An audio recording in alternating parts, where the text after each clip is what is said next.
All right, very, very interesting story here. New York Attorney General Letitia James has been indicted for mortgage fraud. We're watching the story very carefully. We will update you as more details come in. I can't think of two people better to talk about this than Miranda Devine, ace New York Post columnist, Fox News contributor, and Caroline Downey, National Review columnist. Ladies, first of all, welcome. What a shocker. What a shock. This is the gal who went after Donald Trump for not exactly dotting I's and crossing T's in some business records paper that should never have done anything except she was coached by the Biden White House and weaponized by the Biden White House to go after Mr. Trump, take all his money and business away. Lo and behold, we have mortgage fraud, primary residence in Virginia Beach, if I'm not mistaken, even though she's the Attorney General of New York, which is an Albany or New York City thing. There's also, she's also being investigated, but it's a grand jury indictment. She's being investigated for also calling Brooklyn, New York. I guess it's an apartment house, small apartment house she bought, that she also called that primary residence and made some other very egregious mistakes, all of which to get lower interest rates. So, Miranda, you know, there is a God. Let's start there. I have been wanting to say this for a long time. No one is above the law. Oh, yeah. There you go. That's right. Who said that? Letitia James said that over and over and over. And it's the same thing with the Democrats. They're always projecting. And so she's, you know, fooled around and found out. And I mean, look, it's just an indictment. I guess she's still innocent. Yes, but this is to allegations. Bill Pulte. And an indictment. It comes from Bill Pulte's very good work in looking at mortgage fraud, which people have gone to jail for. I mean, Letitia James herself faces $1 million in fines, 30 years in jail. Bill Pulte, Ed Martin went to the brownstone in Brooklyn and had a look at it, and you could see there were 5 apartment buildings there because there were 5 buzzers. Letitia James has said that her father was her husband for the purpose of, you know, misstating allegedly her information on these mortgage forms. So she got a lower rate of loan than she would have if she'd done everything above the board, and the rest of us have to do it above the board. So it's, I think, a good thing to indict someone who's high profile like this, because it sends a message to the rest of the country: be honest. It doesn't matter if everybody does it, which is, I think, has been the sort of defense of her. Mr. Trump offered her a deal. So if you vacate your office, I'll drop the charges. That would be a blessing if she would. That's an interesting point. I mean, can he do that? I don't think so. I mean, sure, it's in the justice, but then again, he's the president. But I'm willing to entertain the dream that we somehow would not have Letitia James in that office. But, you know, it's an extra slap in the face, as Miranda said, to all those hardworking Americans that are struggling with high mortgage rates. We don't get to benefit from, you know, having our primary residences, you know, in a more favorable place. And yeah, I think that she allegedly misregistered them is very sad, and it's definitely, you know, it's not helpful. Her entire campaign, when she ran for Attorney General, was against Trump. She ran against Trump. She had nothing to do with the law, her policies, her principles, nothing. Okay. And as Miranda reminded us, she kept saying no one's above the law, no one's above the law. And she found this cockamamie case, which every single legal mind I know of, I mean, who's not a paid member of the Democratic National Committee or the Biden White House, every single legal mind said it was the stupidest thing they ever saw, okay? And an appeals court has already thrown out part of it, but not all of it. But it is interesting. My point here is the day when you can run against Trump, and that's your campaign, and I think New Jersey may prove this too, I think those days are coming to an end. That's what I think. And I think, you know, okay, you wrote about Antifa and the Democrats in the cities, and we were talking to Senator Eric Schmidt about this. You know, the most popular or the most popular increase in polling is Kristi Noem in DHS. Why? Because she's backing up the ICE agents in the cities against these blue state governors and mayors who want no law and order and are in favor of the illegal immigrants delinquents and the criminals. She's a popular. Kristi Noem's very popular. DHS is very popular. Running against Trump, I think, as your exclusive only idea in a campaign, I think that's wearing pretty thin. And I think Trump was right to declare war on Antifa. I think this is a great campaign because Antifa, starting with the Summer of Love, and the media has been one of the most complicit, partners in all of this by refusing to cover left-wing violence, pretending it doesn't exist. And now Antifa has been reborn because, as Miranda wrote so aptly in her piece, now that Trump's in power, they're taking this as an opportunity to wreak havoc again. And they are effectively using blackmail. They're saying, okay, well, since you refuse, Trump, to import millions of illegal unvetted aliens, and actually you're deporting those who are here illegally, we're going to destroy your cities. That is the blackmail that they're using. And we have to nip this in the bud. And I'm glad that Trump called all those together. Where's this lead, Miranda? Your column today was terrific. Where's this lead? Well, it looks as if Pritzker, particularly Governor Pritzker from Illinois, who is setting himself up as a presidential candidate, I mean, it seems completely unlikely. He's such a repellent person. But I think for the Democrats, it's who... I was being polite. I'm sorry. There were a lot of other adjectives I could have used. I couldn't keep a straight face. Please continue. You have to admit it. It's true. I know. But you know, he and all the other Democrats, whether it's Newsom or Andy Beshear, all of these 2028 hopefuls, all they have in their minds is to be mean about Trump, is to oppose Trump. That's it. They don't have good policies, have nothing positive for their citizens. And I kind of think that's wearing thin, particularly as, you know, if the economy starts grooving again before the midterms, and, you know, even I've been reading the broadsheet, normally negative anti-Trump newspapers today, and because of Israel and the Gaza compromise, they seem to be like being positive about him, semi-positive. You have to blink your eyes and look at the bylines and said, really? I know. She said what? There's nothing snarky. I'm scouring for snark. That's terrific stuff. Miranda Devine, Caroline Downey. We'll have a lot more on mortgage fraud as life continues. Welcome back. Now China is pushing President Trump to drop security restrictions on Chinese deals in America in exchange for a massive investment into the U.S. as trade negotiations are underway. The president is considering an aid package for American soybean farmers as Beijing boycotts U.S. imports. He's also vowing to confront China's Xi Jinping at their upcoming meeting on the sidelines of the APEC summit at the end of this month. Joining me now with more on all of this is the Gatestone Institute Senior Fellow, Gordon Chang. Gordon, good to see you. Thank you so much for being here. And I want to ask you about this deal that Beijing is trying to get President Trump to accept. I mean, you're talking about a major Chinese investment pledge up to $1 trillion. Is that going to get President Trump to relax security rules on Beijing? What do you think? Well, President Trump actually floated the idea when he told the American people that it would be a good idea that there would be more Chinese investment in the U.S. But he hasn't pursued it, which looks like he was really just sort of floating a balloon. This would be an extraordinarily bad idea because Chinese investment buys Chinese influence, and there's already way too much Chinese influence corrupting our country. So we should be going in the opposite direction, not encouraging Chinese money into our country. Yeah, I mean, Xi Jinping knows that President Trump wants more and more investment into America.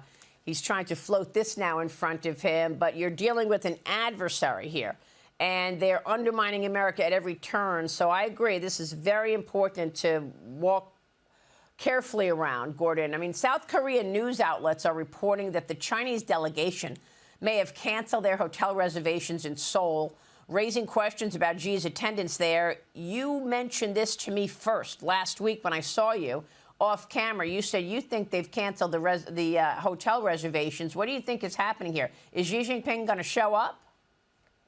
Yeah, we don't know. David Perdue, our ambassador to Beijing on September 23, publicly said in Beijing that it was unlikely that Presidents Trump and Xi Jinping would meet this year. That was 4 days, Maria, after Trump, on his Truth Social posting, said that he would meet Xi Jinping on the sidelines of the APEC summit. This is extraordinary. We don't know exactly what's going on, but it tends to corroborate these rumors of intense infighting at the top of the Chinese political system. Because if Xi Jinping doesn't meet Trump this year, it means probably that Xi Jinping is not going to APEC. If he's not going to APEC, it could mean that he's not permitted to leave China, or he does not want to leave China for fear of not being able to get back in. We just don't know, but we do know that something is up at the Chinese capital. And, you know, when I got back from Davos, I reported that I was hearing that Xi Jinping is much weaker than anybody knew, and that they had taken the military oversight away from him, Gordon. If he's being told he can't leave Beijing, then it's even worse than I thought. Yes, well, there rumors are that at the Central Committee's fourth plenum, which is scheduled, I think, to begin on October 20th, people are saying that there will be a resolution of Xi Jinping's problems. The rumors go from one point to Xi Jinping is as strong as ever, to Xi Jinping will lose 2 of his 3 posts, keeping only the ceremonial one as president of the Chinese state, losing his he will no longer be general secretary of the Communist Party, and maybe even more important, he will not be the chairman of the Communist Party's Central Military Commission. We just, here again, these rumors are all over the place. But the one thing is that when rumors exist, it means there are problems. We don't know the dimension of the problems, but people don't allow the rumors to circulate when things are calm.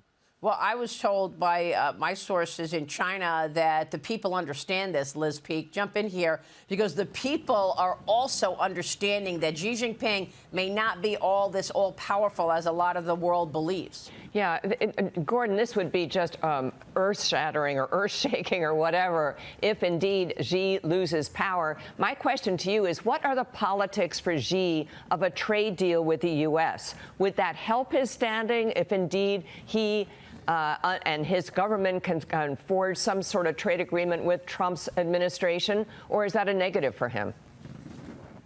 I think that it helps him. You know, Trump right now has a lot of power and a lot of say over Xi Jinping's future. So, for instance, if Trump were to meet Xi Jinping, it would bolster Xi's position in his fight in the Communist Party. If he doesn't meet Trump, it doesn't meet Xi, then clearly there's going to be a problem for Xi.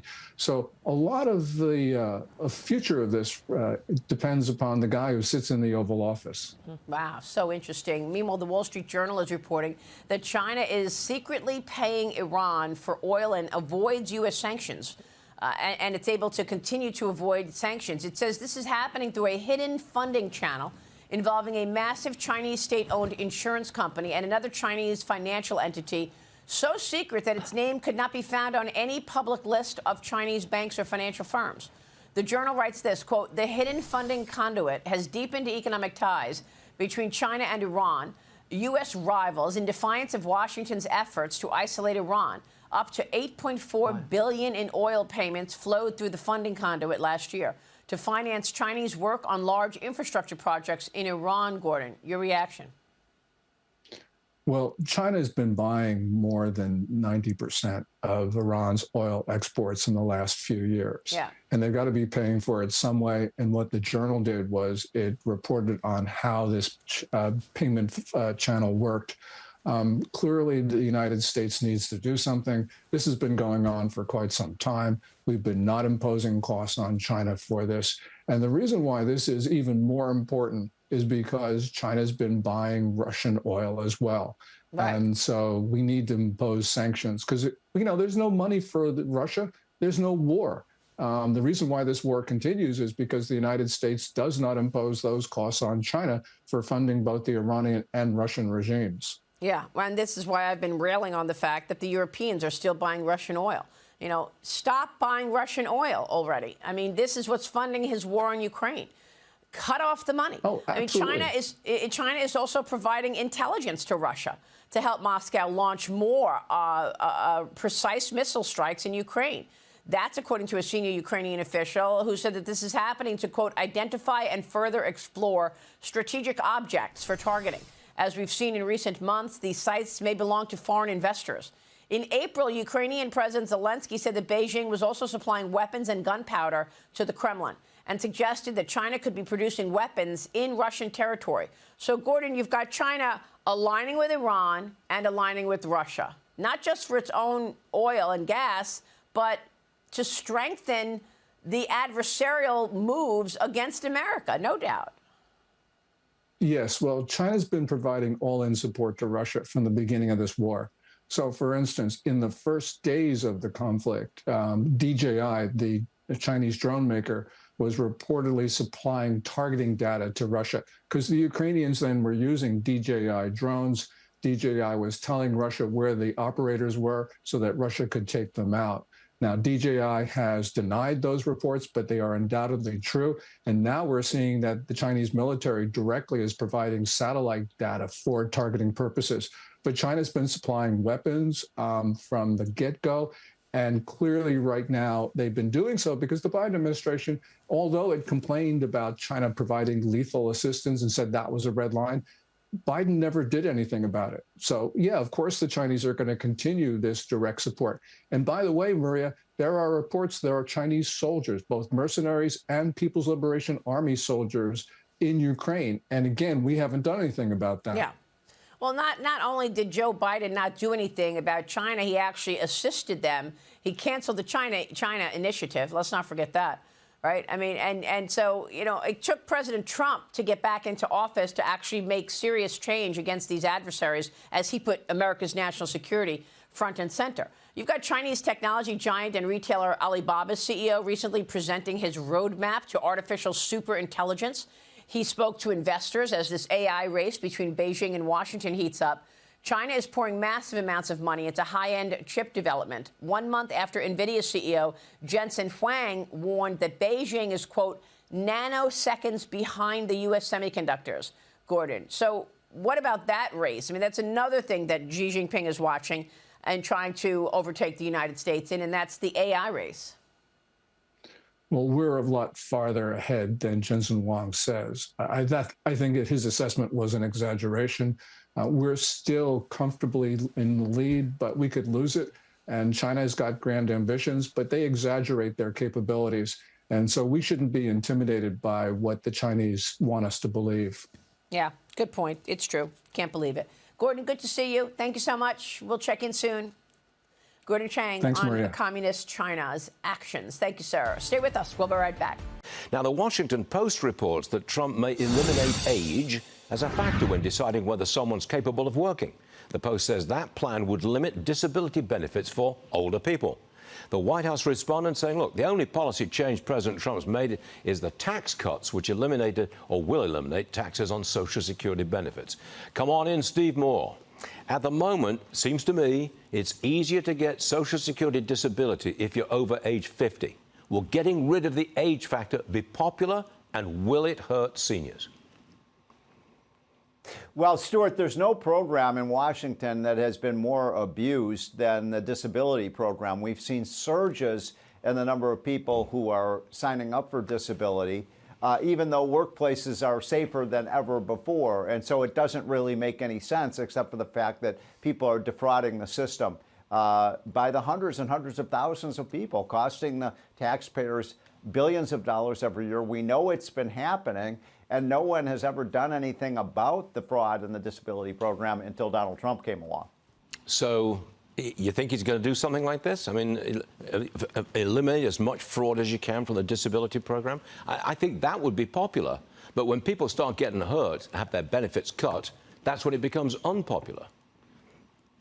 Well, yeah, exactly right, Stuart. And so you have to make sure that people who are truly disabled should be getting the checks. But, you know, you have so many people who say, oh, I have emotional trauma or I have a back injury. And they're, you know, now some people really do have back injuries. But if you just look at those numbers, they have just jumped out on the page in terms of how many people are getting disability at the age of 54, 55, and they're essentially retiring at that age. And look, we've got, you know, the numbers are very clear about this. We have 11,000 people retiring every day because of the aging of the baby boomers. And we've only got 8,000 people entering the workforce. We can't have people going on disability at age 56 and then taking an extra 10 years of essential retirement.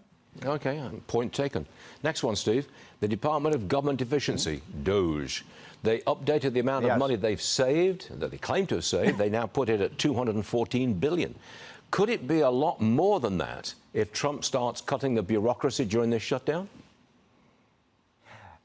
Yes, to both. First of all, congratulations to Elon Musk and the people working at Doge. Remember, the left laughed at this and they said they're not going to be able to find a lot of waste and inefficiency and fraud. And guess what? They have. Now, $200 billion. That's bigger than most state budgets, Stuart. So these are big numbers. Although I would say, as someone who's studied the federal budget now for 35 years, you could probably quadruple that number easily. I mean, the amount of, we know, for example, by the government's own auditors, that about $150 billion of fraudulent Medicaid payments in one program, Stuart. So these numbers jump out at you in terms of, let's get rid of the fraud, the abuse, the duplication. You've got agencies in government, nobody even knows what these people do anymore. They got cobwebs in their office and they're still getting paid. So there's still a lot of work to do at Doge, but go ahead. Well, now, I want to know, when will these savings pop up in the deficit numbers? Surely, if you saved all that money, you're not spending that money, then the deficit starts to come down a little bit, doesn't it?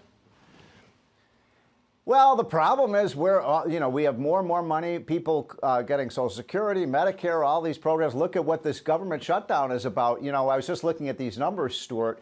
There's the Schumer shutdown. He's essentially shut down much of government because the Republicans want to save $1.5 trillion out of $80 trillion over the next decade. I did the math. That's like 2% of spending. And the Democrats and Schumer are basically saying we're not going to vote for a bill that cuts 2% out of a budget when we're buying $2 trillion a year. So come on. I mean, how are we ever going to get this budget under control if they won't even make the slightest of cuts? And Trump is doing the best he can, but look, he needs Congress to approve these cuts. Nobody has ever really gotten the budget under control. No one. Trump's trying, but no one before has succeeded. We did. I have to say, we did do that under Bill Clinton when Newt Gingrich was Speaker. We actually, believe it or not, we had 3 or 4 straight balanced budgets. It's hard to believe that was 25 years ago or something like that. So it can be done. You have to get 2 things, Stuart. You've got to get a growing, booming economy, and Trump is creating that. And then you have to just get a ceiling on spending. You've got to make at least some modest cuts in spending. Trump is trying to do that. It's unbelievable how much resistance he's getting, from the swamp in Washington. I suspect we're going to have this conversation many times in the future. Steve? I'm sure we will. Pleasure to have you with us this morning. We'll see you again soon. Thank you. Zohran Mamdani promising free buses, free childcare, rent freezes for all New Yorkers. But there's one major problem here. It's not really free. It actually costs $10 billion for the taxpayers. And New York Governor Kathy Hochul has been clear she's not raising taxes on anybody right now. That wouldn't look good for her. So Mamdani is reportedly telling business groups that he needs a backup plan if his tax hikes won't come to pass. And he just admitted that in public. If this money is funded by the additional taxes, or it's funded by a better than expected assessment, or it's funded by a pot of money that wasn't previously spoken about, or savings that have come in, then the most important thing is that it's funded. The question is not the amount of money. The question is who it's to the benefit for. And for us, it's time that that actually comes for working class New Yorkers. Well, we said this from the beginning, that even if he is to win because of a lack of better competing candidates, that he's going to have a hard time passing his agenda, because it does come down to dollars and cents. Kathy Hochul does have a lot of power here. Kenny, we were just talking about in the break, whether he realistically could win. He could win. I think the only thing that could change the outcome here would be a huge voter turnout, which New York City doesn't typically see. And I just want to correct something I said yesterday. Early voting is Saturday, October 25th to Sunday, November 2nd. The actual election day is Tuesday, November 4th. So there's a period. If you want to vote, you'll be able to drop off your ballot. You'll be able to go early in person and cast it. But it looks like he will win. For the people who are panicking and already planning to leave, if he can't get the money he needs, Right. He can't do anything. To a certain degree, he's powerless. That's right. And so Kathy Hochul has made it very clear she's not in the camp where she's just ready to arbitrarily raise prices across the board. It's not going to be good for her. She's trying to run for governor. She's probably not going to win the governor's race, correct. and she definitely won't win if she goes along with him. Correct. So she's going to hold back on that, which really means that he's going to, there's going to be a roadblock in front of him. All this panic, I get it. You don't want him in the office, but I think he's going to be held in check by Albany and by Kathy Hochul. So, it's interesting. People say, yeah, I'm going to leave. But I'm not so sure you're going to see this mass exodus. I just don't think you are, because I don't think people are going to believe that he's going to be able to get done what he says he's going to get. Wait a sec. So you're telling me that the savior for New York with Mamdani is going to be Hochul? Well, I think it's going to be. I think it's going to be Albany, not just Hochul. But I don't think Albany is going to raise taxes. Albany, like all I ever hear about Albany is that assembly makes Mamdani look like a conservative. Well, let's see. I don't think Hochul is going to let that go. I don't think the assembly wants to see New York City fall to pieces either. Yeah, but they don't even know what causes fall to pieces. Like I'm just saying Hochul wants to still be governor. Correct. She's got to get through a primary to be governor. That's right. Her challenge is going to be from the left. So if she can run in her primary and say, guess what I did? I tax the rich their fair share in New York City. Yeah, but I think she's going to go for it, just like she's apparently the only Democrat in New York who's endorsed Mamdani. Schumer hasn't done it, right? Jeffries hasn't done it. Yes, but she's made it very clear that she's not in the camp of raising taxes on anybody in New York. She's made that very clear. Clarity now, that is could murky. change. Her clarity is murky. Little quick math here. $6.2 billion is the NYPD annual budget. What I heard him just say in that last SOT is ultimately he's going to have to get the money from somewhere. Where's he going to get it from? Because you don't believe people are going to leave? I'm sorry, sir. You're wrong. People are going to leave if they believe it's going to be more expensive to be here. Yes. Period. And I think that even if he can't pass his agenda items, people will leave, because my main concern is this. Even if he can't do free buses and government-run grocery stores, his impact on this city, just from his aura of being in office, what he potentially can do on the streets, the little bit of cleaning up that has been done in the last 6 months could potentially be eroded. And that is enough to push other people, over the edge. It's not just the mayor. The city council in New York City is further left than Mamdani is. It's not. That's what I'm talking about. Right. So, and I disagree with what Larry Kudlow said, that, Elise Stefanik, don't worry about New York City. Elise Stefanik will get elected the governor of New York and all is well. No, that's not how it works. And it's not how politics, and this is a bigger message, this is not how anybody in this country, anybody with a vote, should think about who comes up for election. Like, it doesn't matter that this mayor or this representative is a communist because the governor is middle of the road, has some libertarian leanings, even though the person's a Democrat. No, these people are dangerous. And for example, in New York City, New York can do a hell of a lot that is a threat to businesses who reside here. Go back to COVID. They mandated in New York City vaccine requirements. Right. You had to have a vax card. You had to have your card. You had to have a shot in the arm and a card to go to work. I know. And so that puts not just national businesses in jeopardy, but global ones, because you're forcing these global businesses to have all of the employees, do something medically that isn't safe. And Cuomo, he was on The View, and you're going to get asked, like, Lord knows what by the people who host that show. But he needs to stop talking about President Trump. Stop talking about Trump's going to take over New York City. How about what you're going to do to lead the city? Yeah. And it's what you didn't do when you were running the state.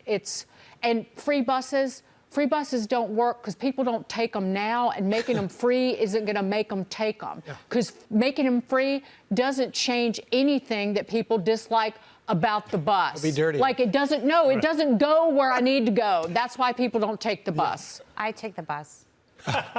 People in Manhattan. She's the only one on the bus. It's crazy. Slow Just Jackie. With the old ladies. Just Jackie and some old ladies. And a lot of nurses.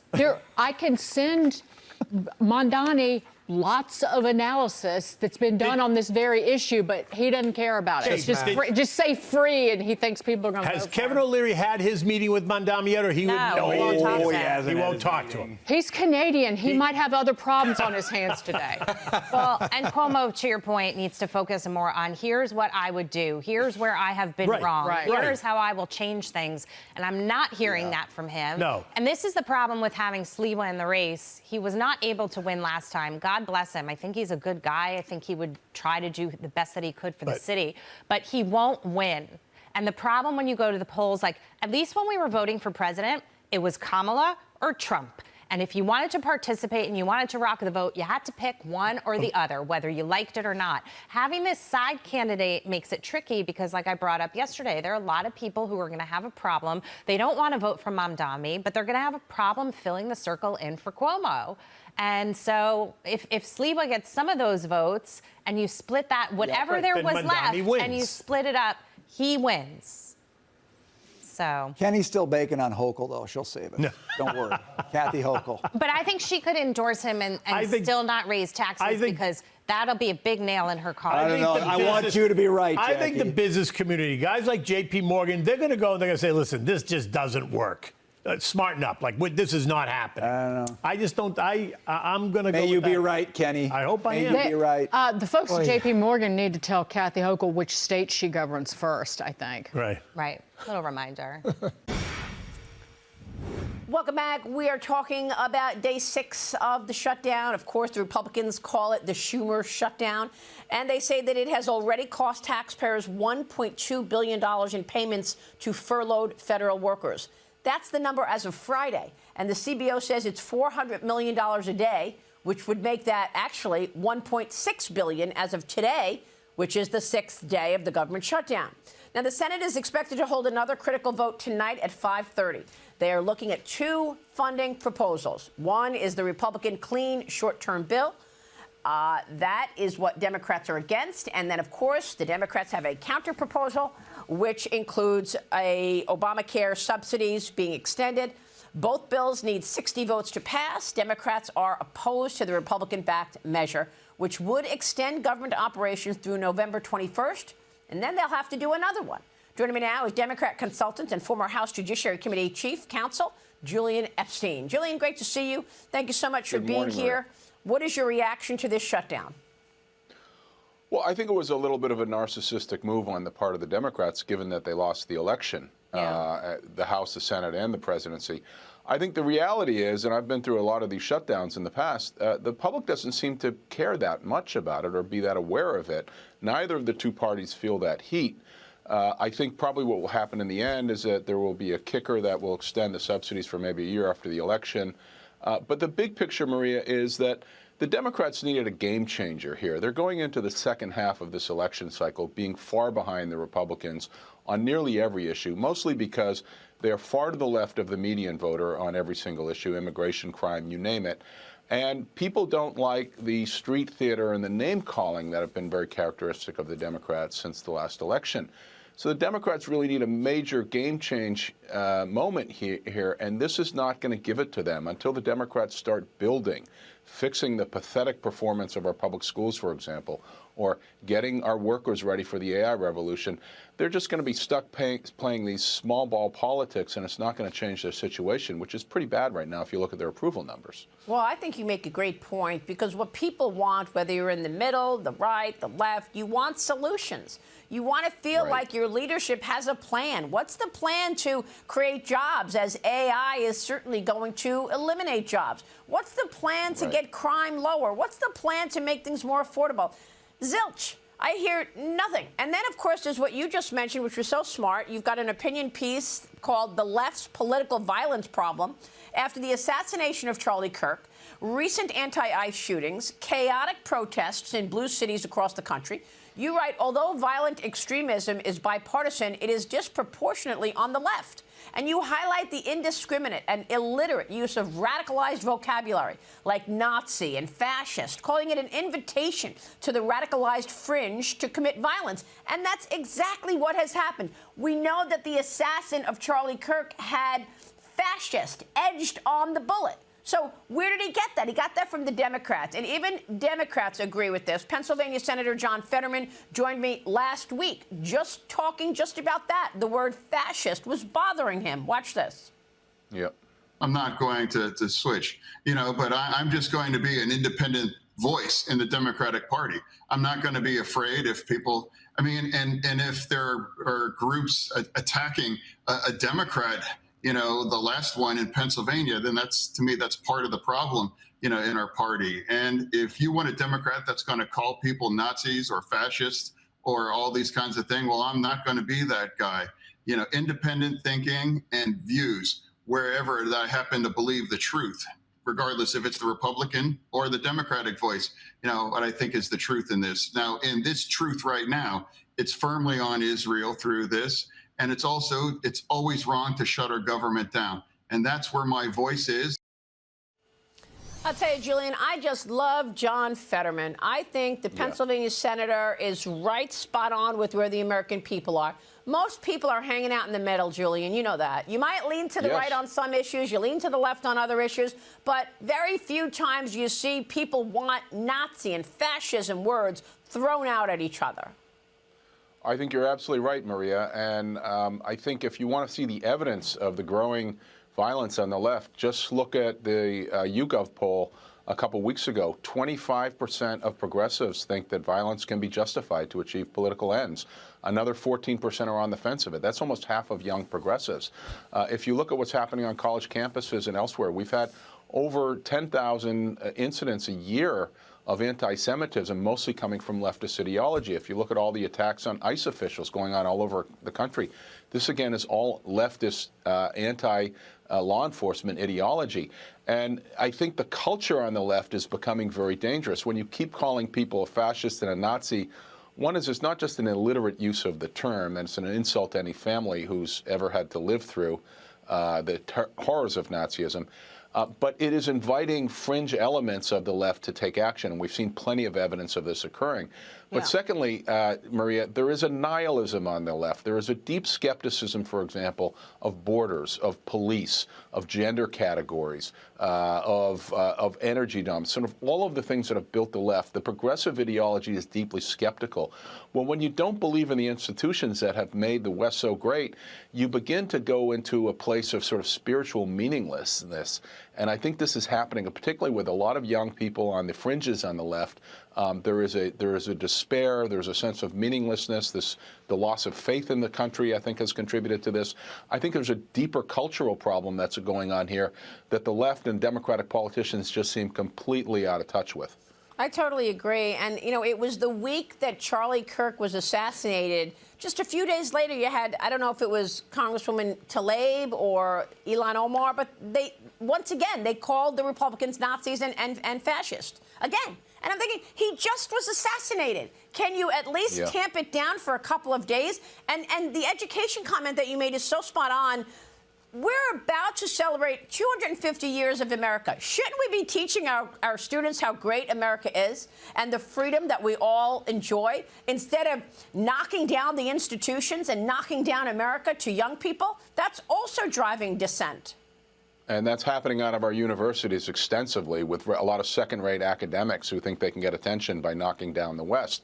And it's a sort of a hollow ideology that they score some cheap points on. And yes, I think this is a major problem. To the point about Representative Omar and Tlaib, it's ironic because they're associating themselves with a pro-Hamas rhetoric and pro-Hamas movement that is the closest thing to Nazism we've ever seen. That's right. Their goal is to kill Jews and to eliminate Israel. The pro-Palestinian movement was allied with Hitler in World War II.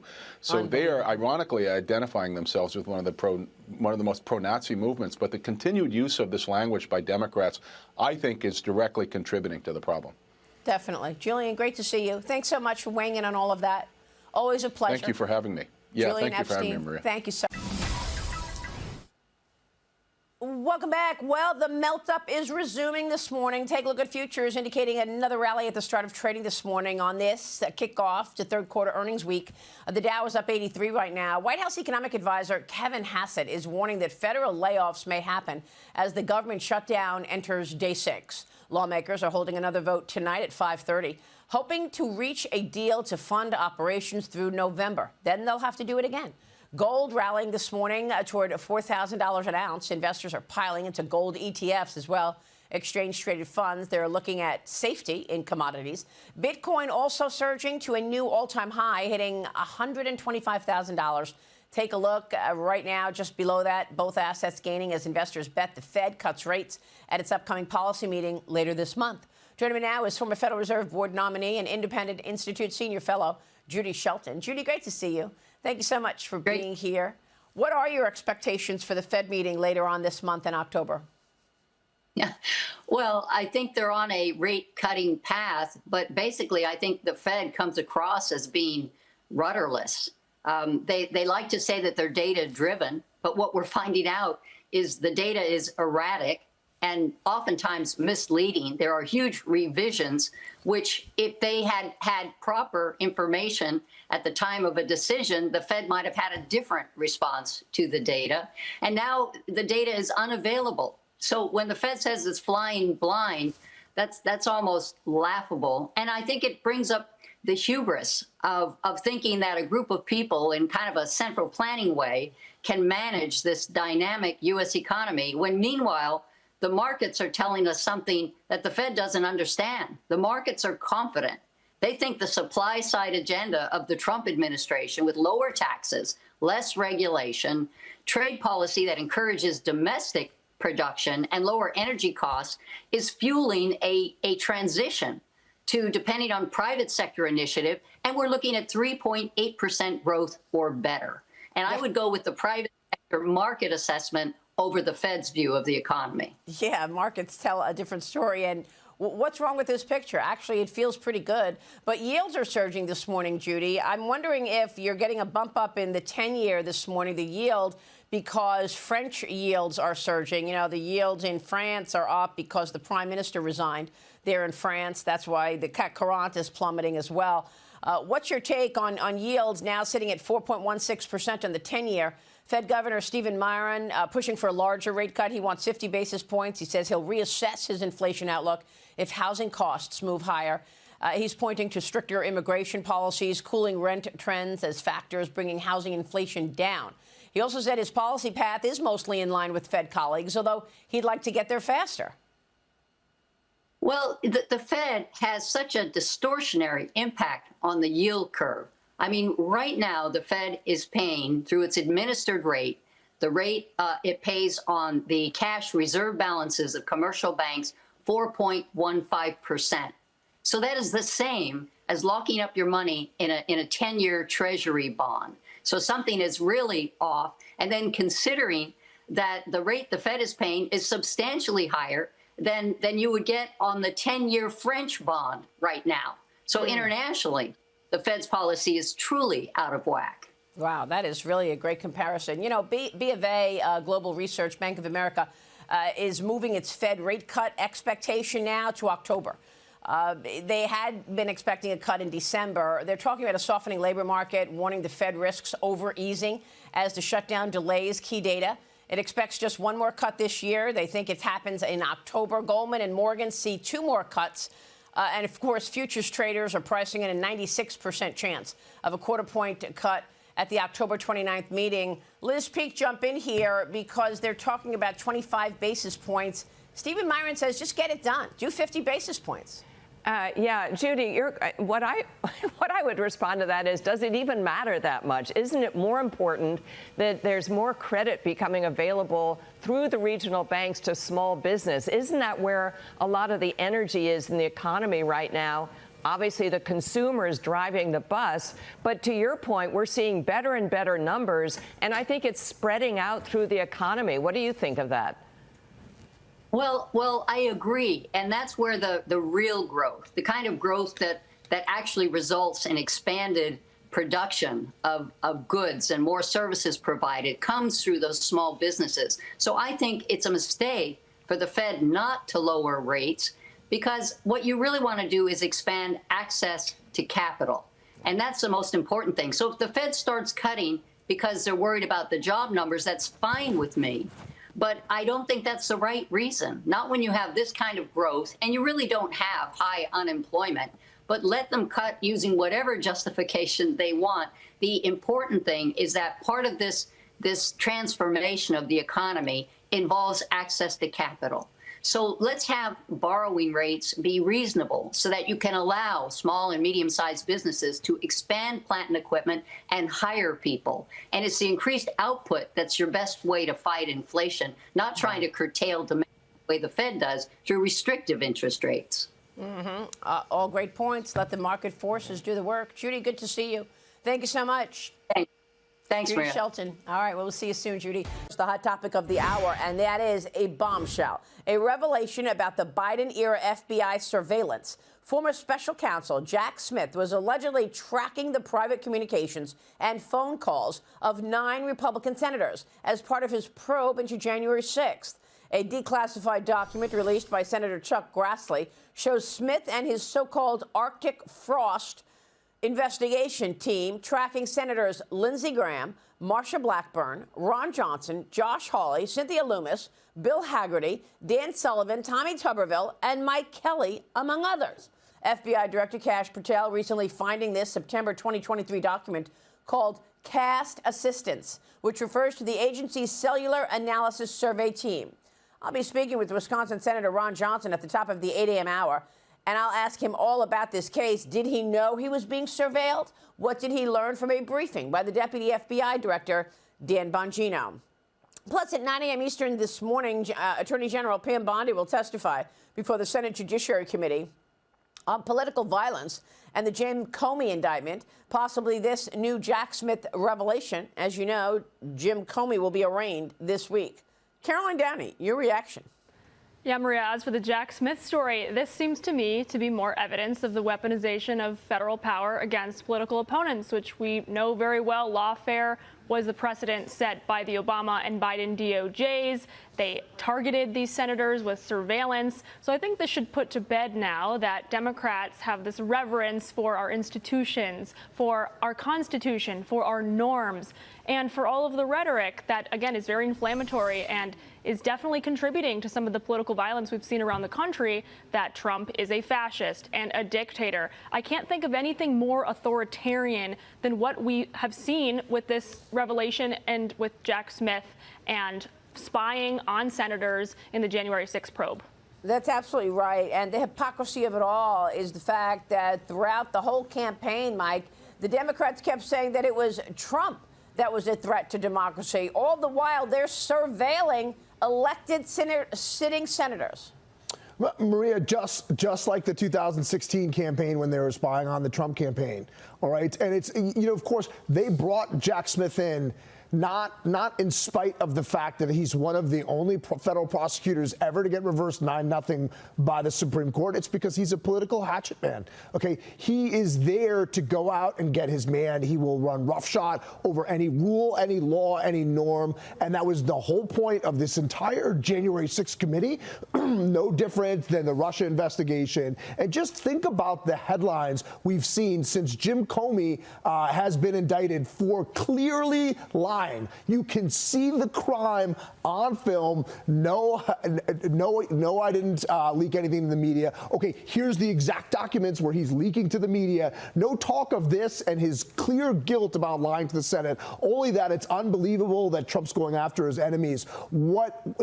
I think the FBI and the House Republicans need to start peeling back the layers of what happened in this entire January 6th probe and exposing it for the sham that it was and the political hit job and all the rules they broke, all the laws they broke, and all the other shenanigans they got up to, so we can just put this to bed that somehow the Trump Justice Department is breaking these norms. Right, and let's not forget that this was all part of the conspiracy over a 10-year period, which started with Russia collusion, but went on with impeachments and January 6th, and the raid on Mar-a-Lago. Former FBI Director Jim Comey is going to be arraigned tomorrow morning instead of Thursday on his 2 federal counts of lying to Congress due to large crowds expected around the Virginia courthouse today.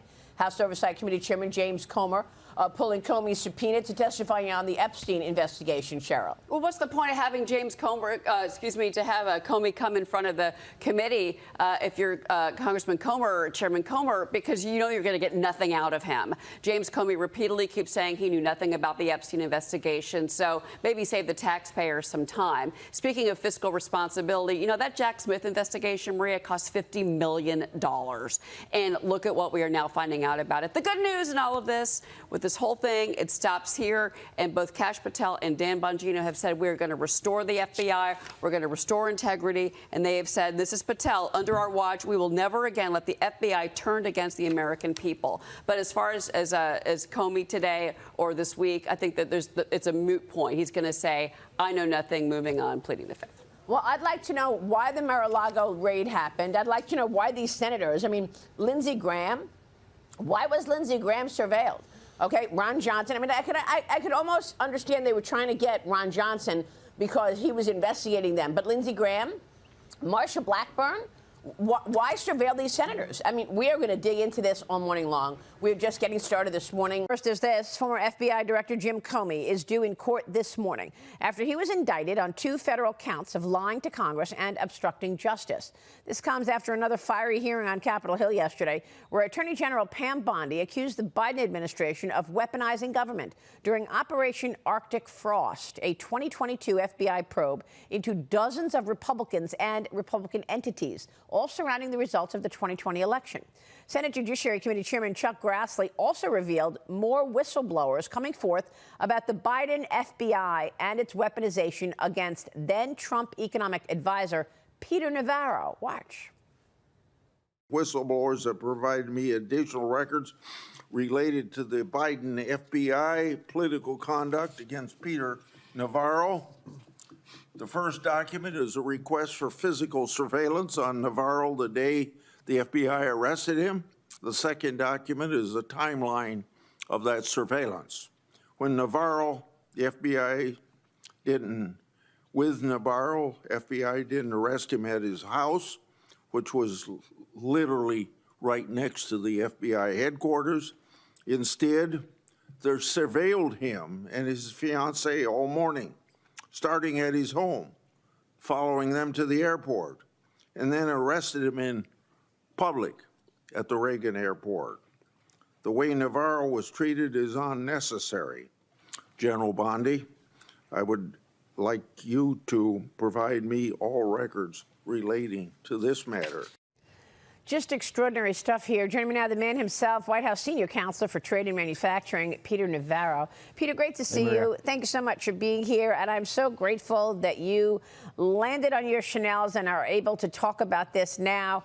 Peter, what was your reaction to what you heard from Grassley yesterday? You wrote a whole op-ed about this, and the operation to surveil you and follow you was much bigger than you initially expected and you thought initially, right? Yeah, there was quite a morning. 6 armed FBI agents come at me in a gangway. I wind up in handcuffs, leg irons, wondering why Comey didn't get the same treatment when he was indicted, but that's another story. But these documents that Chuck Grassley released yesterday show this much bigger operation. You had nearly a dozen FBI agents doing their like Clouseau stuff.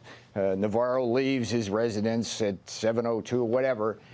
And what's extraordinary about this is really the bigger picture here. Senator Chuck Grassley, almost single-handedly, is getting more and more documents that reveal this vast conspiracy, and I don't use that word very often, but it is. It's an 8-year-long conspiracy conducted at the top levels of leadership at the Washington field office of the Federal Bureau of Investigation, where Comey and then Wray were part of this, but you had Clapper, Brennan, Page, Strzok, a whole cast of characters involved in this. And what's the reason why my case is important, Maria, besides its constitutional issues, it's still on appeal, is that the agent, Walter Giardina, who's the one who put me in handcuffs, seems to be at the center of all of these operations that were designed either to overthrow the Trump government once the president was in or to stop him from winning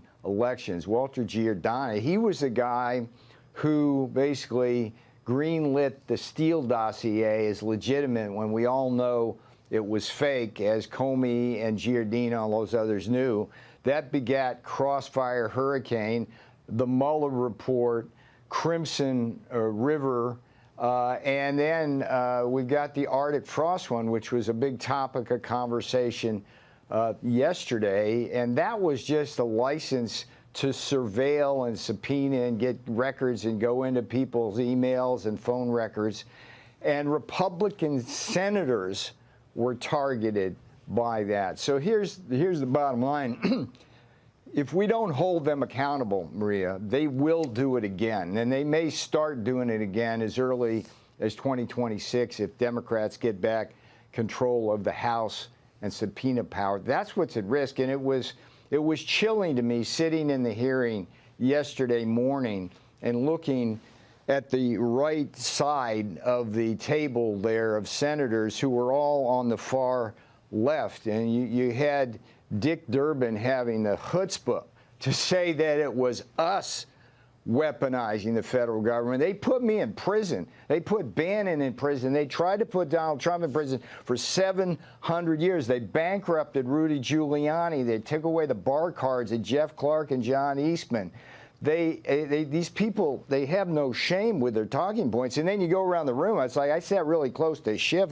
The slime was getting on my suit from that guy. That guy is the guy that belongs in prison for lying to Congress. So the big thing here, Maria, is accountability. It's time for investigations, subpoenas. Chuck Grassley's going to take us to that promised land. And Pam Bondi finally yesterday got some people appointed, confirmed by the Senate. There was 100 people that got confirmed yesterday, and one fell through. A lot of them were justice people.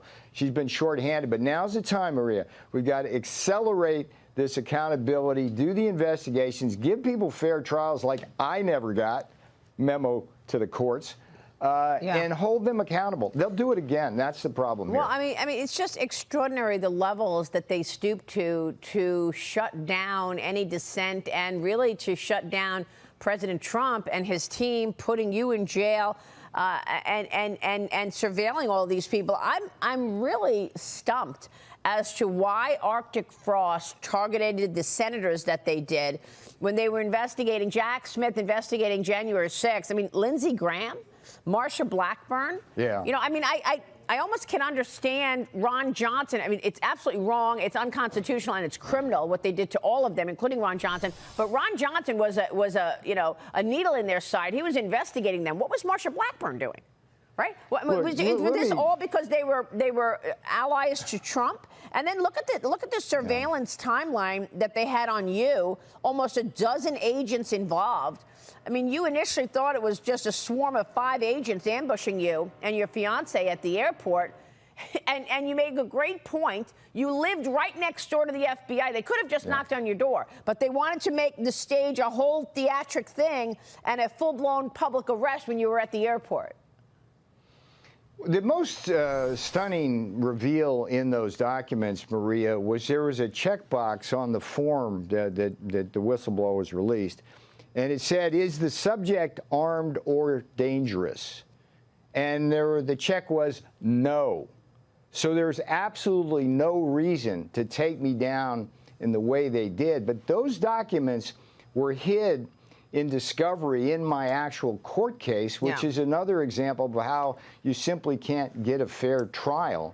And with respect to why they're surveilling, I mean, you have to understand the culture of the FBI going back to Hoover. It's always to get dirt on congressmen so that they can bend the congressman to their will. I think that's what's going on. But this is all ultimately about getting Trump. I would be remiss here not to point out that people can read about all this in my book, I Went to Prison So You Won't Have to. I only mention it here because I went to prison so you won't have to. It's supposed to be a wake-up call for the American people. If they can do it to me or Bannon or Trump, they can do it to everyone watching this program now. And what I saw yesterday is they will do it. I'm telling you, these people from Mondami to Schiff and everybody in between, they will use political power to have their way with you, and that way is not the American way, and that's the problem here. Yeah, I mean, it's just incredible, Peter. I'd like to see whether or not we actually do see more charges on Jim Comey and others who he worked with, and those charges around conspiracy. Because everyone I've spoken with lines up this timeline of a 10-year conspiracy. And, you know, it also crescendos around the Mar-a-Lago raid. Who was behind the Mar-a-Lago raid? What were they looking for? Why would they raid a former president's home? And so, you know, it certainly feels like there could be, you know, reason for a conspiracy charge, but we'll wait on that.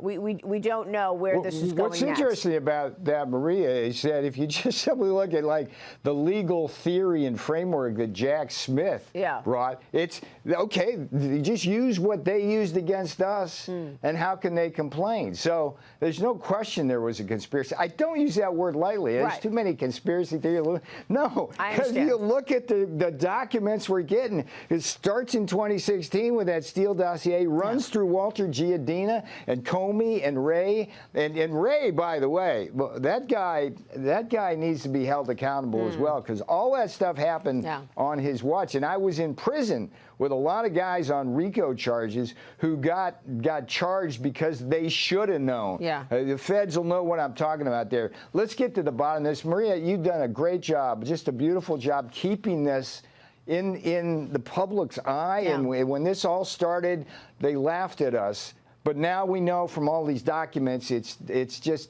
too true. Very serious and it can't stuff. happen here in America, Maria. And that's why we've kept on it. It's very serious. We're going to stick to our principles here.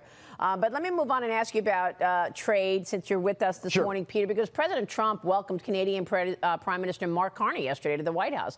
They talked about trade, tariffs, and foreign policy. Watch this.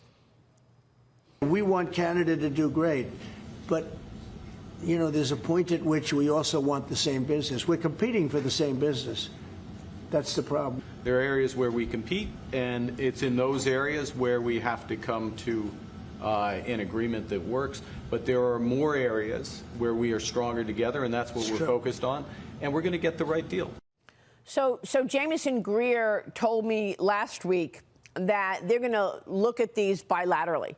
You're going to look at Canada and the U.S. trade. You're going to look at Mexico and U.S. trade, not USMCA, which was a three-country deal. Can you tell us anything about that, Peter, and your reaction to the meeting yesterday? Sure. We are just broadly in the most beautiful place for the American people we've been, I think, ever with respect to trade. We're engaged. President Trump is engineering a fundamental restructuring of the international trade environment so that we are no longer penalized by the rules of the World Trade Organization, which fundamentally skew against us. That's the big picture. What the Jamieson Greer, Howard Lutnick, Scott Bessent, myself behind the scenes are doing is using a template with every specific country that deals, we look at, you know, what's the tariffs that we're getting screwed with? In Canada, it's like things like lumber and dairy. What's the non-tariff barriers that countries erect so that we can't sell into their markets? What's the currency situation look like? And then there's like national security issues. How can they help us shore up our supply chains and the things we need to survive? So that's how we're approaching it, bilaterally. That's where we're strongest from a negotiating point of view. And this is delivering. I mean, you look at the trade deals we have, it's just, you know, Europe, from Europe to the Philippines, Indonesia, Japan, Vietnam. I mean, it's a beautiful thing. Yeah, so trusting Trump on trade. We're waiting for the president's meeting with Xi Jinping, expected at the end of the month, on the sidelines to discuss more on the China potential deal. Peter, it's always a pleasure to see you. Thanks so much. But first, there's this bombshell, a revelation about the Biden-era FBI. Former special counsel Jack Smith was allegedly tracking the private communications and phone calls of 9 Republican senators, surveilling senators as part of his probe into January 6th. A declassified document released by Senator Chuck Grassley shows that Jack Smith and his so-called Arctic Frost team were tracking Senators Lindsey Graham, Marsha Blackburn, Ron Johnson, Josh Hawley, Cynthia Lummis, Bill Hagerty, Dan Sullivan, Tommy Tuberville, and Mike Kelly. And they were understanding and following who they were calling, when they were calling them, the times, the content. FBI Director Kash Patel recently finding this September 2023 document called Cast Assistance, which refers to the agency's cellular analysis survey team. Joining me now is Wisconsin Senator Ron Johnson. Senator, thanks so much for being here. You are one of those Republican senators that was being surveilled. You were briefed about this yesterday by the Deputy FBI Director, Dan Bongino. What have you learned? What can you tell us?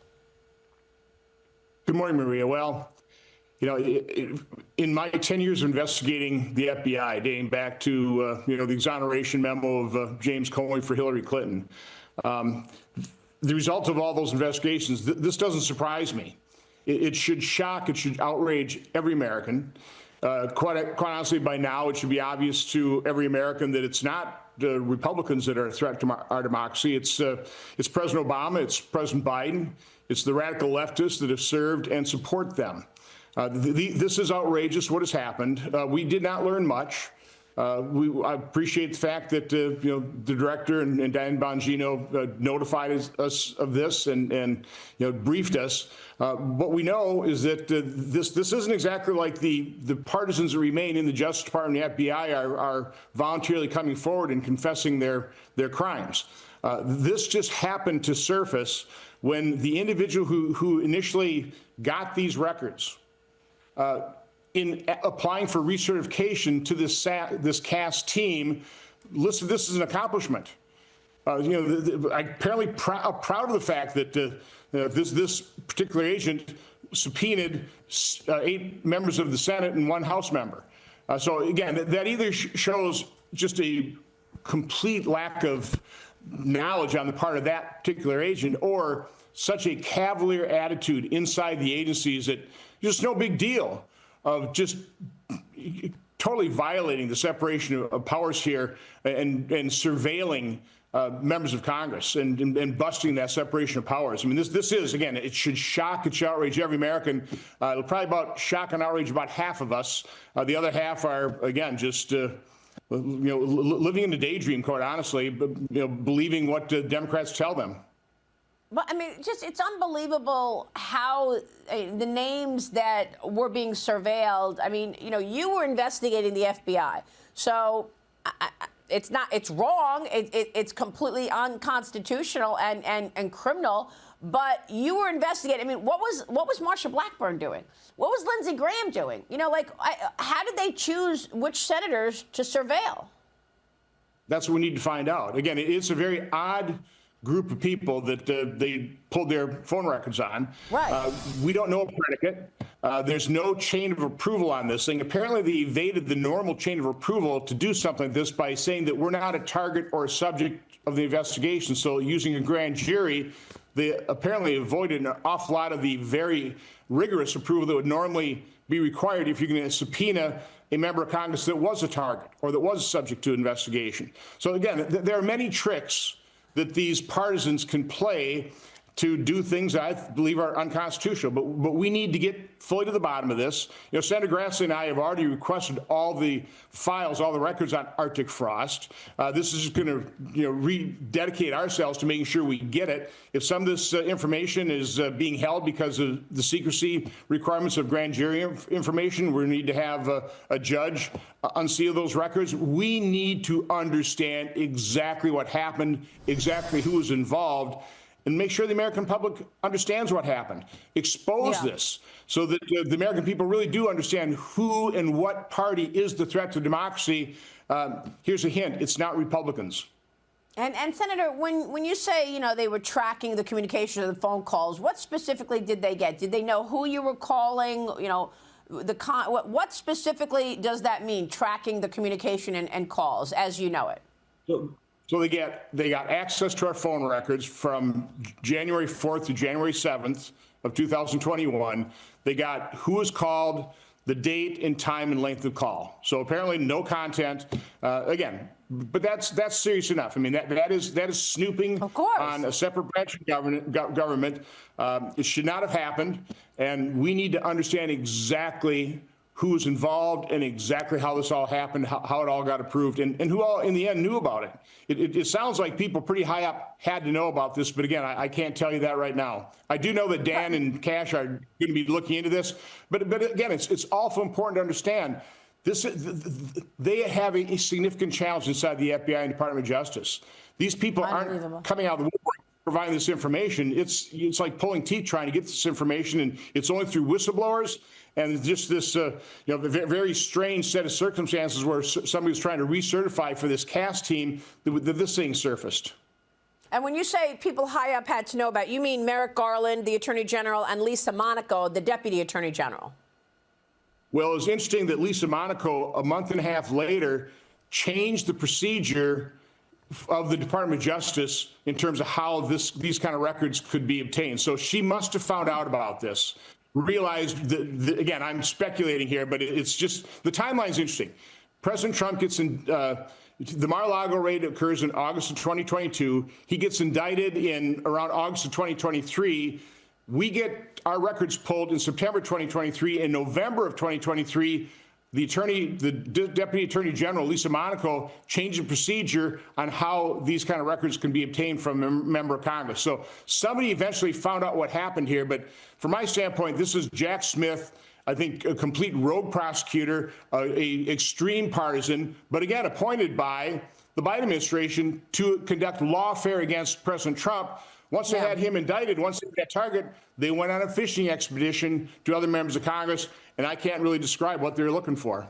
Unbelievable. And, you know, when you mention this timeline, it's very important now because I do believe that the DOJ is going to be bringing charges of conspiracy as it relates to the Russia collusion story. And Devin Nunes told me that that includes the Mar-a-Lago raid, which Merrick Garland and Lisa Monaco had to know all about. And he wants to know, what was the origins of that raid? What specifically were they looking for? Was it this, which I have now because it was declassified, the majority staff report on the intelligence community assessment of Russia's campaign targeting the 2016 election? More on that coming up. But look, Chuck Grassley also revealed the FBI's Arctic Frost probe investigated dozens of Republican entities, including the late Charlie Kirk's Turning Point USA. Your colleague, Missouri Senator Eric Schmidt, joined me on Sunday Morning Futures. Here's what he said about that. Watch. It was a coordinated campaign by the FBI to go after January 6th, anybody, any Republicans. They had wide-ranging subpoena power that was likely unconstitutional to go after Charlie Kirk's organization, Turning Point USA. I was on the executive board of the Republican Attorneys General Association at the time. They were going after that organization. Really this massive sweep to try to pull in the Republican apparatus for criminal prosecution. And so you put that in the context of what happened in 2016 with the Russiagate and everything that they did there and everything kind of trying to sideline a presidency there. You then go into 2020 with the FBI involved with the Hunter Biden laptop trying to debunk that or pre-bunk that. So this is part and parcel of an FBI that was corrupted by a lot of people, and there needs to be accountability. Now, at 9 a.m. this morning, there will be Chuck Grassley in this Senate hearing, and his opening remarks we want to listen for to see if there's new information about what they did to people like Peter Navarro as well, Senator. But what I want to get out here is whether or not we are going to see new charges against people like Jim Comey, John Brennan on conspiracy, because that's what Devin Nunes said took place here, a conspiracy beginning with Russia collusion onto the Mar-a-Lago raid, onto the January 6th cover-up. Watch this. He joined me on Sunday. Watch.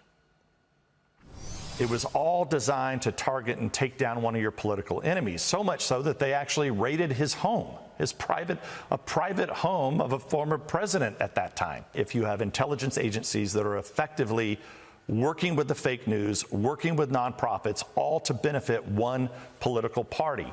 And that's what you've had. So it was a conspiracy. It is a conspiracy. And so whether or not you can make those charges, I'm not a lawyer, never been a prosecutor, but I've done a lot of these investigations. And to me, really what matters is the court of public opinion. What matters are the statutes and law. And I would, from my vantage point, it's pretty clear that there was a conspiracy on a number of fronts. Most importantly, I think lying and misleading, I think that's a key word, misleading Congress and other investigations. One was in August of 2016 in the Obama White House with Biden and a bunch of other cast of characters there, including Comey, including Brennan, where they are told by Brennan that, hey, there's a hoax going on. That's my word. They knew that in August of 16. Now, how is it possible that all of these cast of characters that were interviewed by multiple, not only the House Intelligence Committee, but also in the Senate and Horowitz and all the way to Durham, they just had amnesia, just forgot about this. They all those years went by and they don't remember that this was a cover-up for the Hillary Clinton email campaign? Nonsense. So what do you think, Senator? What about this conspiracy charge coming? I think it absolutely was a conspiracy. I think crimes were committed.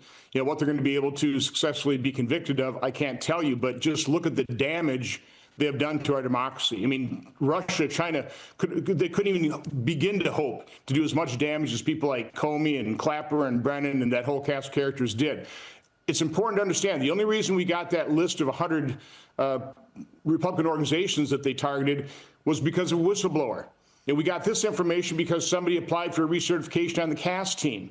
The point I'm trying to make is the partisans, the partisan deep state actors that were engaged in this, many of them are still in the Department of Justice. They are still in the FBI. They are going to continue to frustrate and cover up their own actions, and they're going to cover up for these other people as well. We have an enormous problem. Kash Patel, Dan Bongino, Pam Bondi have an enormous challenge because, for one thing, Chuck Schumer has basically blocked confirmations, but all the lawfare has been conducted. For example, Judge Troupas in Wisconsin, he's in about $1 million of legal fees because he represented the president for 2 months, and they're trying to destroy him personally. So you don't have to do that to too many people to make it very difficult then to staff the Department of Justice and FBI with people that are loyal to this president. So again, the left is relentless. They are incredibly effective. We're just seeing the tip of the iceberg of the damage they have done to these institutions and to America. No, they're criminals. They need to be fully prosecuted. I'm not sure what they can be convicted of, particularly not in courts here in D.C. The jury pool is going to be heavily Democratic. So no, we've got a real problem. The first step in accountability is we need to expose this. And again, I want to work closely with Kash Patel, Dan Bongino, Pam Bondi. I'm going to get to the bottom of this. I've been targeted before. I know I'm a thorn in their side. I have no idea why these other senators were targeted, and we'll use that term. Okay, we were targeted by Jack Smith.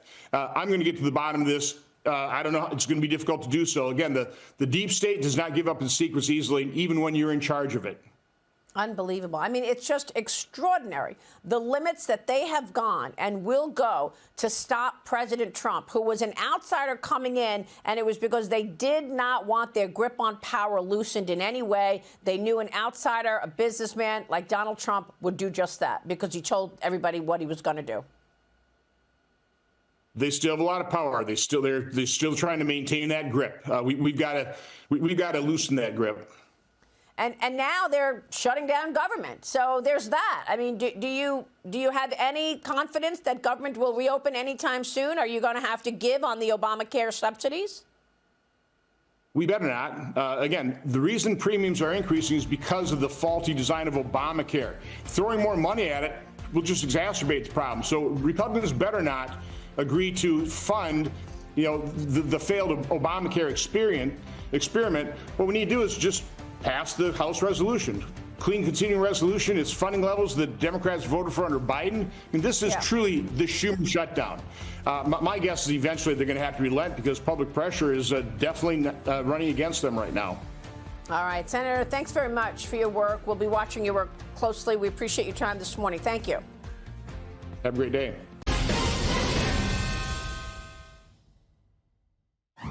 if the 8 senators who were spied upon sue the hell out of the Department of Justice and the perpetrators involved, will that facilitate their investigation and/or yours? I guess what I'm getting to is I don't understand why we don't have a separate hearing. I find this breathtaking. Yeah. It's just been 24 hours since the FBI investigated on it. Please give me an opportunity to sort through all this. Fair enough. That was Senator John Kennedy pressing for answers on the Arctic frost investigation. New details are surfacing tonight in the latest example of Biden-era weaponization of government. That former special counsel Jack Smith was tracking phone records of at least 9 GOP senators as part of the January 6th investigation. Joining us now is Louisiana Senator John Kennedy. Thank you, Senator, for coming on tonight. I have my first question. Are you upset that you're not on the list? Look, when I first heard about the story, I thought it was satire. I thought it was some nonsense on TikTok. I'm appalled. It's unconscionable. It really is breathtaking. This is a special counsel of the Department of Justice who sought and received the phone records of 8 sitting United States senators. The telephone companies just turned them over. We have no idea what the predicate was, why the FBI and the Justice Department and Mr. Smith were asking for the records. We only found out about it because of a whistleblower. I'm shocked that Smith, I thought he was smarter than this. I mean, I've got rocks in my driveway that are smarter than this. Is he in your book? Is he in your upcoming book? No, he should be. Look, I want to have a separate hearing.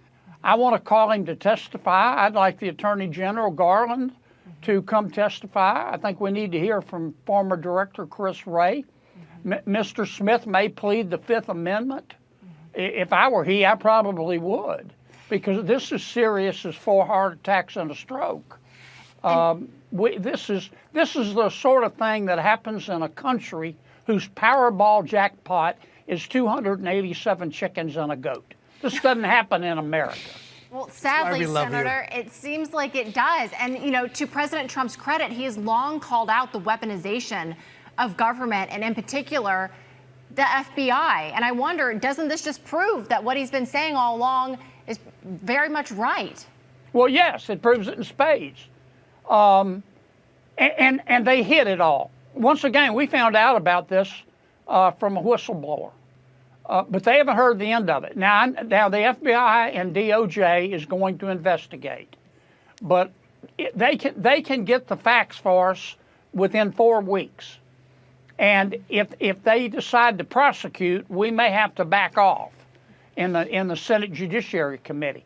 But if they don't, I want to hold a special hearing. I want to issue a subpoena to Mr. Smith, to former Attorney General Garland, to former Director Chris Wray. We're going to get to the bottom of this. And I can promise you this, I've talked to all 8 of the senators. You're going to see some civil lawsuits filed, particularly against these telephone companies who just willingly turned over the records without trying to quash any subpoena that they got. But so far, Senator, my understanding, too, is that it doesn't just stop with your fellow senators and a congressman. It's also 92 Republican-linked groups that were also looked into by Jack Smith, as well as Turning Point USA, the organization that was founded by the late Charlie Kirk. So it seems like the inquiry knew no bounds. Well, we're going to find out. Mm-hmm. We are. And I'm looking to the Department of Justice and the FBI to do that. And I'm not telling them whether to prosecute someone or if someone, it ought to be this person or that person. I'm telling them to follow the law. Follow the law. And I want to know why Jack Smith thought that he could go seek the phone records of 8 sitting United States senators. I want to know. Yeah, Senator, we're going to stay in contact with you over the next couple of weeks about this. I do want to talk about your new book because it feels like it's kind of the preface for this whole idea, how to test negative for stupid and why Washington will never win. Tell us about that. Well, if you want to understand why we're in lockdown, if you want to understand why an attorney from DOJ could get sitting or existing phone records for senators, my book will explain it. It's a story book, not a policy book. I use stories to explain policy. I wrote the book to explain to the American people why in Washington, D.C., normal is just a setting on the clothes dryer. And I understand that it's both against Democrats and Republicans. You didn't pick a side in this particular. I didn't pick a side. I name names. I tell stories. Some of them are funny, some of them are bizarre, all of them are true. Well, congratulations on the book. #1 bestseller on Amazon Books today. I checked that out. We were the first buyers. Can't wait to pick up a copy. Hope you'll sign mine when I see you here in the studio sometime, Senator Kennedy. Senator John Kennedy, thank you very much for joining us tonight. Thank you. The government shutdown is causing some level of confusion and anxiety for many staff members at the EPA. Some workers not sure if they're getting paid. EPA Administrator Lee Zeldin with me this morning. Sir, who is working and who is getting paid at your agency? Everybody working at the agency is getting paid. And as far as who is working, everyone knows who is working, what their responsibilities are. We're fulfilling our statutory obligations, our requirements. It includes emergency response. It also includes the president's administrative policies and priorities. Now, unfortunately, while congressional Democrats down the street have been voting against reopening the government, something that President Trump and congressional Republicans are fighting to be able to accomplish, getting the government back open, we have union officials here at EPA trying to help sow that chaos and confusion. But as far as each of our individual employees, they know who's working, they're getting paid, and we're not going to play along with these games that some on the other side are trying to get our country divided and in conflict. I think what makes the most amount of sense is just getting the government back open. Okay. Solar companies and some labor unions are suing the EPA, because you've cancelled $7 billion worth of grants that were supposed to help people install solar panels on their homes. Can you tell us why you revoked that $7 billion worth of grants? Congress rescinded this program. They rescinded the money to oversee the program, the money to administer this program. And on top of that, when I came in and I was asking a whole bunch of questions about what this program, $7 billion called Solar for All, the answers that I got back included a whole bunch of examples where money would go through pass-throughs, through pass-throughs, through pass-throughs, through pass-throughs. Yes, 4 pass-throughs, where each of them are collecting their own cut to administer their part of pass-throughs. So, you take $1, and it's not like a dollar appropriated by Congress is a dollar that helps someone on the other end of it. These programs, tens of billions of dollars when you add up the entire greenhouse gas reduction fund, were by design created to promote waste and abuse, and we're not going to play along with it. It seems like it was almost a slush fund where interested parties could take their cut as it moved around the country. Now it's stopped, right? You're not spending that $7 billion. It's gone. That's $7 billion, and the rest of the greenhouse gas reduction fund, in total, $27 billion. Everything is canceled. I understand as EPA administrator, to fix the mess that we inherited from my predecessor, from the Biden administration, that we are going to end up getting sued on every decision that we make. I get it. That is not going to intimidate us out of doing the right thing. We have a zero tolerance policy for any waste and abuse, and that's going to continue. Your agency has done more to cut wasteful spending and fraud than anybody else, I think. You've gone further than almost any other department, am I right? We at the Trump EPA have now cut over $29 billion worth of grants.